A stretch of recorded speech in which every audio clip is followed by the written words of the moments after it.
त्याच्यानंतर image scroll करायची. आता फर्स्ट पहिलं तुम्हाला आर्टरीज बघायचं. Auto pink colour. हा, हे पिंक कलर ऑटोमॅटिकली. सपोज आता ही बघा, ही एक आर्टरी अशी जाते, ही एक आर्टरी अशी खाली येते, आली आली आली आली आली खाली आली, आणि एक आर्टरी इकडनं आरसी अशी वर जाते. सो आता काय आहे की आर्टरीमध्ये कॅल्सिफिकेशन आहे की नाही असेल तर ती कोणती आर्टरी आहे ती आपल्याला बघायचं. सो आपण बघणार आता ही LAD आहे, LCX आहे, त्याच्यासाठी आपल्याला थोडंसं अॅनाटॉमी माहिती पाहिजे आर्टरीची. सो ही LCX आहे, LAD आहे. सो सपोज फॉर एक्झाम्पल ही खालून जाते, खाली आले, त्याच्यामध्ये असेल तर ती कोणती artery? LAD artery. So LAD मध्ये जर असेल तर इकडे ऑप्शन आहे, LAD सिलेक्ट करायचं, सिलेक्ट, ठीक आहे. सिलेक्ट केलं तर त्याच्या त्या कॅल्सिफिकेशनवर क्लिक करायचं आपल्याला. फॉर एक्झाम्पल मी याला क्लिक करतो. क्लिक केल्यावर इथे नाव आहे LAD, त्याचा स्कोर काय, व्हॉल्यूम काय. Same like suppose same LAD मध्ये असेल त्याला क्लिक करा. सो हे ऍड होत राहणार LAD मध्ये. आता दुसऱ्या आर्टरीमध्ये आहे, फॉर एक्झाम्पल हे उजव्या साईडच्या आर्टरीमध्ये राईट साईडला आहे, तर इथे RCA ला क्लिक करा. RCA आर्टरीला सो इथे दिसणार. सो हे त्याचा स्कोर वाढत जाणार, याचा व्हॉल्यूम स्कोर वाढत जाणार. जसं सिलेक्ट करताल तसं वाढत जाणार का स्कोर? येस. सो आता ही दुसरी आर्टरी आहे, सपोज फॉर एक्झाम्पल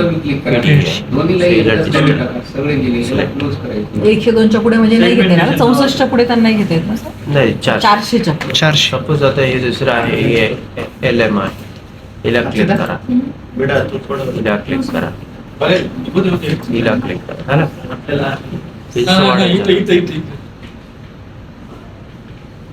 हे असं वाढत जाणार.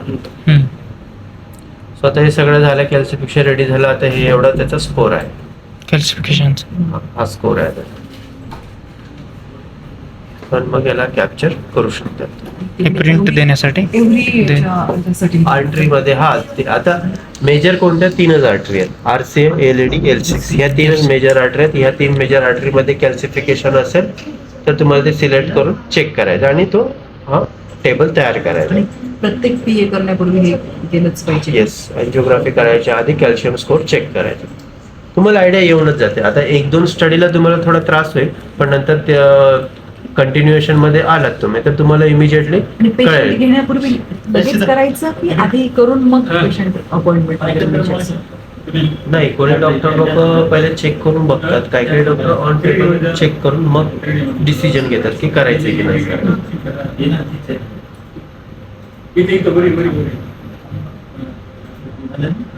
सो हे झाल्यानंतर इथे कॅप्चर म्हणून ऑप्शन आहे. कॅप्चर केलं की विथ टेबल तुमचं इमेज कॅप्चर होणार आणि ही कॅप्चर केलेला डेटा तुम्हाला स्टडी रिझल्ट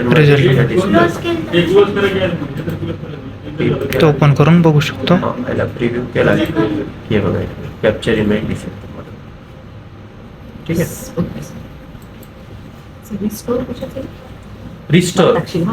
रिस्टोर जर फॉर एक्झाम्पल मला हे इकडनं याच्या पुढून स्टार्ट करायचं आहे.